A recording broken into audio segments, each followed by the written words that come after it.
Hello, my name is Danker. I'm the president of TWU Local 514 here in Tulsa, Oklahoma. And we're here with Brad Brugger to talk about some airplane stuff. Yeah. Brad, would you like to introduce yourself, your title? So I'm Brad Brugger. I do all the ASAP and flight safety stuff for Local 514. So the ASAP coordinator, flight safety. It's kind of a few things that I do, but that's kind of what I do. You may have heard of ASAP, so let's start there. Yep. Let's just get right into it, Brad. What is ASAP? So ASAP is the Aviation Safety Action Program. It's a non-punitive reporting system that was started in 1994 with the pilots at American Airlines and the FAA as a test. So we are, since that started in 94, there's 800 ASAP programs in the U.S., and it's also a very important part of our safety management system at American, which every employee has some level of exposure to now with the mandatory training from the FAA. So, to that point, can you talk about who is covered under ASAP? And I know we're going to say the tech ops, and most folks know tech ops, but kind of give us a broad overview of you're covered under tech ops and what tech ops is, and just kind of lay that out for them. Okay, well, so there's 7 ASAP programs at American Airlines. So ASAP is a bigger program than just what's in Tech Ops. So we have a Tech Ops program that covers everybody in Tech Ops, but we have Flight ASAP that covers all of our pilots. We have Cabin ASAP that covers all the flight attendants. We have GSAP, which covers all of the fleet people. We have Central Load Planning, crew scheduling, some different ones. ASAP, though, is our way to report what we see in the operation every day. Things that may be a concern to us, a hazard, and something's not right, a process. But who all is encapsulated in our Tech Ops program that we work in every day is everybody under the Tech Ops umbrella, and that it doesn't matter what your job is in Tech Ops. If you're a crew chief, inspector, AMT, MLS, cleaner, facilities, GSE, QA, training instructors, MCTs, everybody is part of the Tech Ops ASAP umbrella. They're under the umbrella. And in some way, it may not, when we're driving through the gates out here, some days it may not seem like we are connected to that airplane flying at 35,000 feet, but we are. And so the value of this program and why it matters who all's part of this is that we all have a piece, a part in the operation of what we do every day. And if something doesn't look right, that's why we have this program, so you can talk about that. Yeah. Well, last night, as I'm coming in the house and turning my TV on, I was reminded how important it is, the things that we do in Tulsa.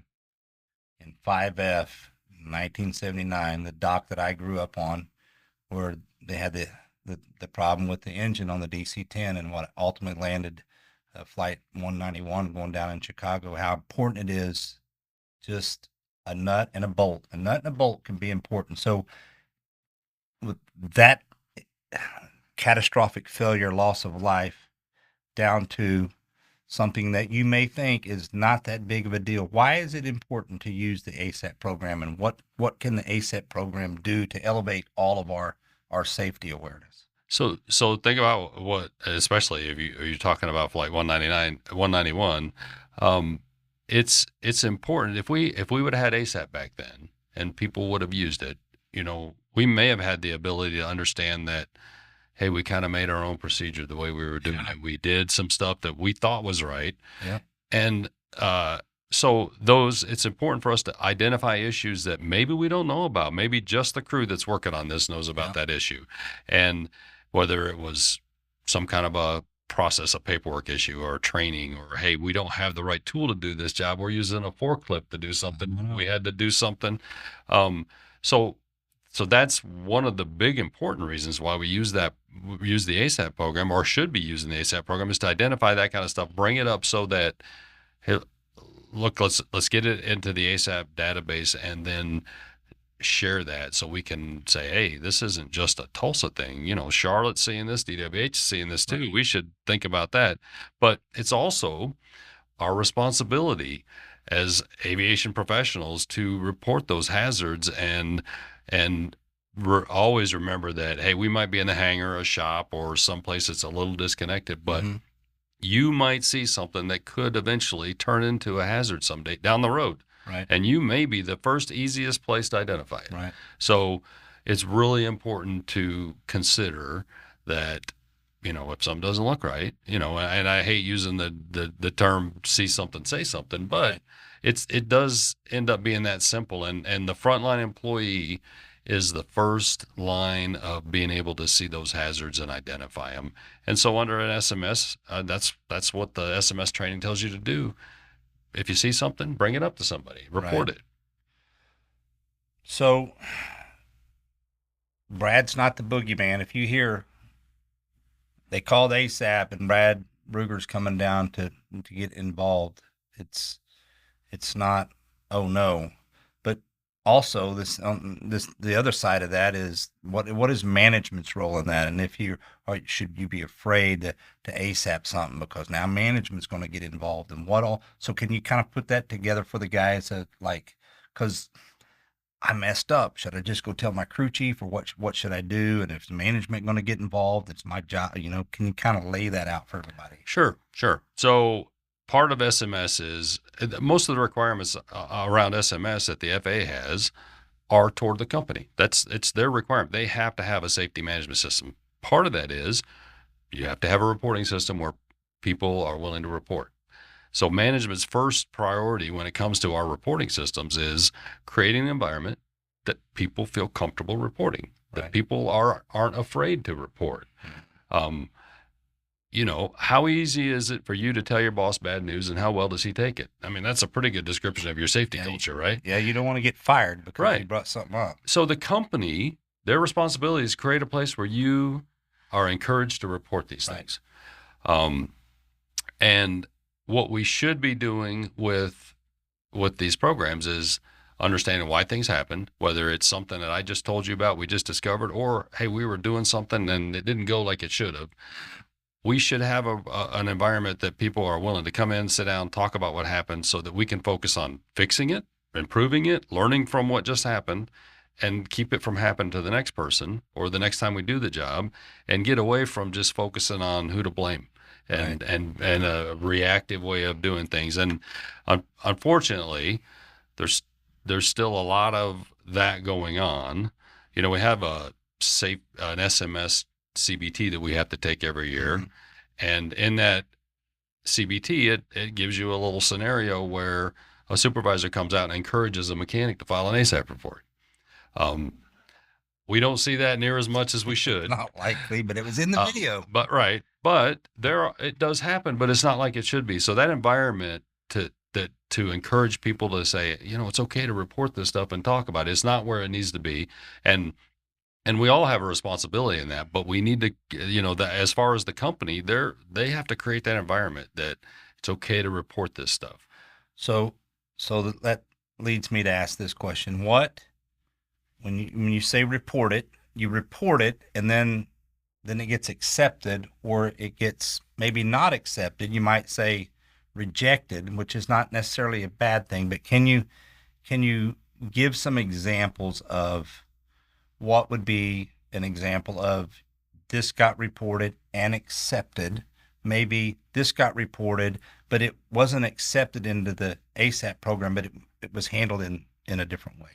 Right. So I'll just give a generic report that we made, and we get them all the time like this. But let's say an AMT was working on an airplane.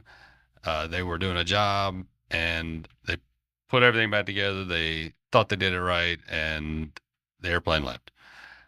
No problems. Everybody thought everything was great. And then they're working on the next airplane, and they're doing the same job, and they pull something apart, and they're like, wait a minute. That is not like we remember it happening on the last airplane. What do I do? Pick up the phone, call one of us. So that's what I was just writing that down. So Include right there where you were getting ready to say it. How do they make the report? Okay, so there's a couple ways to report.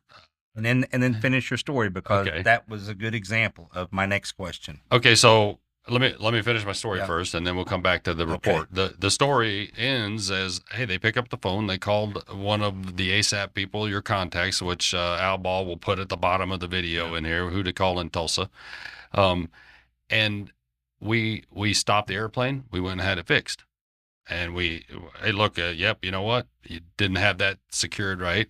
We stopped the airplane. We went and had it fixed. Now we're looking at, wow, that work card didn't even address that. And so maybe we get with engineering to fix the work card and fix that. Now, how do you file an ASAP report?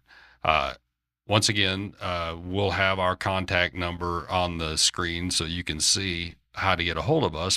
And if you can't get a hold of us, simply go to the AMT homepage or GPM 1105 or GPM 2.7. Either all of those places will tell you how to get to ASAP and file a report. But the easiest way, the quickest way, is to get a hold of one of us, one of the local reps here that handles this every day. Yep. That answer your question? That answers my question. And obviously, if you can't get a hold of one of them, you can call me 918-636-6089. I'll put that on there too, 24/7. And I bet we'll find Brad. We'll find one of the guys that helped Brad. There's other guys in the system. If you've got a situation that you go, uh-oh, and it's a safety thing, please don't stop with I left a message. Keep, if you don't get a call back pretty quick, I mean, the goal is to try to correct something that might be a problem.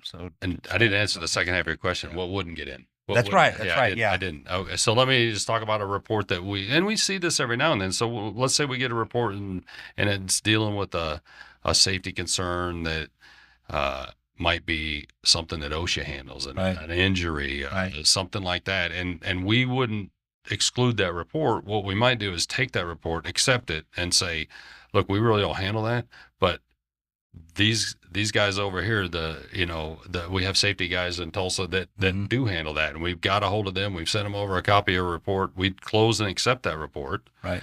But we'd move it on. Not every report gets accepted. We accept around 98-99% of the reports. Sometimes they are reports that they just don't belong. Right.